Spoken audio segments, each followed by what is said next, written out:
Friends அஸ்லாம் வலைக்கம். எங்கள் வீட்டு கல்யாணமெல்லாம் முடிஞ்சிருச்சு. இப்போ என்னன்னு பார்த்தீங்கன்னா, பொண்ணு மாப்பிள்ளைக்கான விருந்து தான். பொண்ணு மாப்பிள்ளைய விருந்துக்கு சொல்லிட்டு வந்தாச்சு. நைட்டே ஸ்வீட் பண்ண ஆரம்பிச்சிட்டேன். குலோப் ஜாமுன் பண்ணி வச்சுட்டேன். மார்னிங் எந்திரிச்சோன்னே உளுந்து வடைக்கு தேவையான உளுந்தெல்லாம் ஊற வச்சுட்டு, ப்ளேட்டு, கப்பு, சாஸெல்லாம் வாஷ் பண்ணி வச்சுட்டேன். குலோப் ஜாமுன் நல்லா ஊறி சூப்பராக இருந்தது. விருந்துக்கு தேவையான இன்க்ரீடியன்ட்ஸ் எல்லாம் ரெடி பண்ணிவிட்டு ஒன் பை ஒன்னாக ஸ்டார்ட் பண்ணிட்டேன். குட்டி குட்டி கிளிப்பிங்காக எவ்வளோ டிஷ் பண்ணியிருக்கேன்னு சொல்லி நான் ஷேர் பண்ணியிருக்கேன் பாருங்கள். என்னை பொறுத்த வரைக்கும் குவான்டிட்டி கம்மியாக இருக்கணும், வெரைட்டி ஜாஸ்தியாக இருக்கணும். 10 வெரைட்டி ஆஃப் டிஃபன் பண்ணலான்னு நினச்சிருந்தேன். அல்ஹம்துலில்லாஹ் எல்லாமே சூப்பராக இருந்தது. வேஸ்ட் ஆகாமல் எல்லாமே காலி ஆயிடுச்சு. இவ்வளவும் பண்ணும்போது ஹெல்ப்புக்கு எங்கள் அம்மா கூட இருந்தாங்க. இப்போ தான் ஃபஸ்ட் டைம் என் சேனலை பார்க்குற மாதிரி இருந்தால் சேனலை சப்ஸ்கிரைப் பண்ணிவிட்டு அப்படியே ஒரு லைக் கொடுத்துருங்க.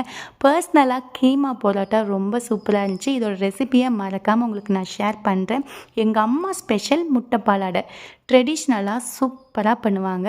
First time mini puri try பண்ணியிருந்தேன். அதுவும் அவ்வளோ சூப்பராக வந்துச்சு. இந்த மாதிரி நீங்கள் யாருக்காவது விருந்து பண்ணியிருக்கீங்களா? கமெண்ட்டில் சொல்லுங்கள்.